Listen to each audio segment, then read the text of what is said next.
আসসালামু আলাইকুম। আন্তর্জাতিক বাংলা সংবাদে আপনাদের স্বাগতম। শুরুতেই জানিয়ে দিব সংবাদ শিরোনাম, পরে বিস্তারিত। হিজবুল্লাহর একের পর এক রকেট হামলায় কাঁপল ইসরায়েল। অন্যদিকে ইসরায়েলকে পরাজিত করার পথে অবিচল থাকবে হামাস।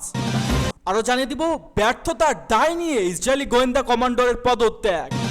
অন্যদিকে যুক্তরাষ্ট্র থেকে $164.6 মিলিয়ন অস্ত্র কিনেছে ইসরায়েল। এবং সবশেষ জানিয়ে দিব চীনের সঙ্গে সীমান্ত সমস্যায় 75% মিটেছে, জানালেন জয়শঙ্কর। এতক্ষণ দেখছিলেন সংবাদ শিরোনাম, এবার বিস্তারিত। তার আগে আপনি আমাদের ভিডিওটি কোন জেলা থেকে দেখছেন অবশ্যই কমেন্ট করে জানিয়ে দিবেন এবং আমাদের সাথে থাকার জন্য চ্যানেলটি সাবস্ক্রাইব করে দিবেন। হিজবুল্লাহর একের পর এক রকেট হামলায় কাঁপল ইসরায়েল। ইসরায়েলের উত্তরাঞ্চলে একের পর এক রকেট হামলা চালিয়েছে লেবাননের সশস্ত্র গোষ্ঠী হিজবুল্লাহ। এতে হতাহতের কোনো খবর পাওয়া যায়নি। বেশ কয়েকটি রকেট প্রতিহত করার দাবিও করেছে ইসরায়েল। বৃহস্পতিবার ইসরায়েলের উত্তরাঞ্চলে আবারও রকেট হামলা চালায় হিজবুল্লাহ। লেবাননের ছাড়া 15টি রকেটের বেশ কয়েকটি প্রতিহত করার দাবি করেছে ইসরায়েল। তবে এ হামলায় পশ্চিম গ্যালিলি অঞ্চলে 2টি জায়গা আগুন ধরে যাওয়ার খবর পাওয়া গেছে। হিজবুল্লাহ জানিয়েছে ইসরায়েলের উত্তরাঞ্চলে মালিকিয়া সামরিক ঘাঁটি লক্ষ্য করে রকেট ছাড়া হয়। এছাড়াও রোশ হানিকরা এবং মেদজুবা এলাকায় বসত বাড়িগুলো তাদের লক্ষ্যর অন্তর্ভুক্ত ছিল। যদিও ইসরায়েলের আকাশ প্রতিরক্ষা ব্যবস্থা এই আক্রমণগুলো প্রতিহত করতে সক্ষম হয়। লেবাননের ইসরায়েলি সীমান্তে পাল্টাপাল্টি হামলার ক্রমে ভয়াবহ আকার ধারণ করছে। নিজেদের সর্বোচ্চ দিয়ে গাজাবাসীর পাশে দাঁড়ানোর সংকল্প নিয়েছে লেবানন। নিরীহ গাজাবাসী আর্তনাদ যতদিন না থামছে ততদিন ইসরায়েলের হামলা অব্যাহত রাখার কথা জানিয়েছে হিজবুল্লাহ। ইসরায়েলকে পরাজিত করার পথে অবিচল থাকবে হামাস। ইসরায়েলকে পরাজিত করার পথে ফিলিস্তিনি স্বাধীনতাকামী সংগঠন অবিচল থাকবে বলে হুঁশিয়ারি দিয়েছেন হামাসের রাজনৈতিক প্রধান ইয়াহিয়া সিনওয়াহ। শুক্রবার লেবাননের সশস্ত্র গোষ্ঠী হিজবুল্লাহ প্রধান সাইয়েদ হাসান নাসরুল্লাহকে একটি চিঠিতে তিনি কথা বলেন। তেহরানে হামাসের সাবেক প্রধান ইসমাইল হানিয়াকে শহীদ করার পর নাসরুল্লাহ যে শোকবার্তা পাঠিয়েছিলেন তার প্রতিক্রিয়ায় সিনওয়ার এই চিঠি লিখেছেন। চিঠিতে ইতিমধ্যে হিজবুল্লাহ নেতার কাছে পৌঁছেছে। চিঠিতে সিনওয়া লিখেছেন, আমরা আপনার বিনীয় বার্তাটি পেয়েছি, যাতে আমাদের 2 শহীদকে অত্যন্ত প্রশংসা ও গর্বের সঙ্গে অভিনন্দন জানিয়েছেন।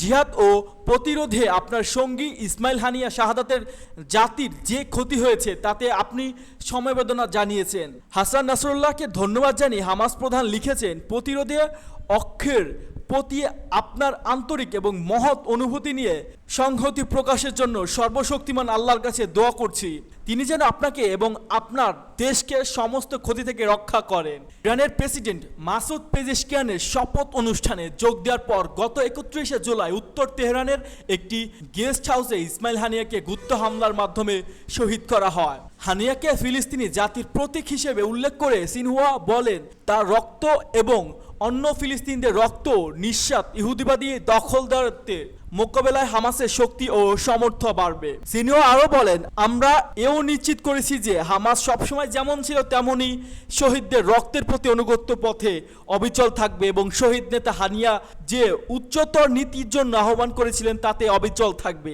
এটি ছিল হামাস প্রধান হওয়ার পর সিনওয়ার প্রথম প্রকাশিত বক্তব্য, যেখানে তিনি শুধু নাসরুল্লাহকেই নয়, আল জাজিরার প্রেসিডেন্ট আব্দুল মাজিদ তেবিউনকেও তার পূর্ণ নির্বাচনের জন্য অভিনন্দন জানিয়েছে। ব্যর্থতার দায় নিয়ে ইসরায়েলি গোয়েন্দা কমান্ডারের পদত্যাগ। ইসরায়েলি সামরিক গোয়েন্দা বাহিনীর ইউনিট 8200 এর কমান্ডার ব্রিগেডিয়ার জেনারেল ইয়াসি সালিয়েল পদত্যাগের ঘোষণা করেছেন। 7 অক্টোবর গাজা ভিত্তিক ফিলিস্তিনি প্রতিরোধ আন্দোলন হামাসের হামলায় প্রতিহত করতে না পারার ব্যর্থতার দায় নিয়ে তিনি সরে যাওয়ার সিদ্ধান্ত নিয়েছেন। বৃহস্পতিবার ইসরায়েলি বাহিনী জানিয়েছে ইসরায়েলের স্থানে অন্য কাউকে নিয়োগ দেওয়া হবে। ইউনিট 8200 হল ইসরায়েলি প্রতিরক্ষা বাহিনী IDF এর প্রধান সিগন্যাল ইন্টেলিজেন্স ইউনিট। আর এসব ইউনিট 7 অক্টোবরে হামলায় প্রতিরোধে ব্যর্থ হয়েছিল। তাদের অন্যতম ছিল এটি। সামরিক গুপ্তচর ভিত্তিক দীর্ঘ ক্যারিয়ারের পর 2021 সালের ফেব্রুয়ারিতে শারিয়াল ওই পদে আসেন। বৃহস্পতিবার শারিয়াল জানান, ওই হামলার প্রতিরোধ করতে ব্যর্থ থেকেই তিনি পদত্যাগ করেছেন। তবে তিনি ওই ঘটনার 11 মাস পর সরে যাওয়ার কথা ঘোষণা করলেন। হামাসের ওই হামলায় প্রায় 1200 ইসরায়েলি নিহত হয় বলে ইসরায়েলিরা দাবি করেছেন। হামাস এ সময় 251 জনকে পণবন্দী হিসেবে ধরে নিয়ে যায়। এরপর থেকেই ইসরায়েল গাজায় হামলা চালিয়ে যাচ্ছে। আগস্টের চ্যানেলে 12 এর একটি প্রতিবেদনে জানিয়েছিল জুলাই মাসে সালিয়েল পদত্যাগ করার আহ্বানের প্রতিরোধ করে যাচ্ছেন। তিনি বলেন, আসছিলেন এ ধরনের কোনো পদক্ষেপ হবে ভীরুতা। সাধারণভাবে 8200 গোয়েন্দা ইউনিটের প্রধান পদ থেকে কে আছে তা প্রকাশ করা হয় না। তবে সারিয়ালের পরিচয় গত এপ্রিল মাসে গার্ডিয়ান এক প্রতিবেদনে ফাঁস করা হয়। এদিকে 7 অক্টোবরে হামলায় প্রেক্ষাপটে ইসরায়েলি বাহিনী দীর্ঘ পথ থেকে আরও কয়েকজন পদত্যাগ করেছেন। যুক্তরাষ্ট্র থেকে $164.6 মিলিয়ন অস্ত্র কিনছে রাশিয়া।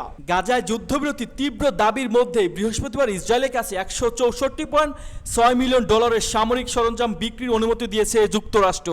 মার্কিন ডিফেন্স সিকিউরিটি কোঅপারেশন এজেন্সি জানিয়েছে এই সামরিক সরঞ্জাম বিক্রি চলাকাল 2027 সাল শুরু হবে বলে কংগ্রেসকে অবহিত করা হয়েছে। বৃহস্পতিবার এক প্রতিবেদনে এ তথ্য জানিয়েছে আনাদুলু এজেন্সি।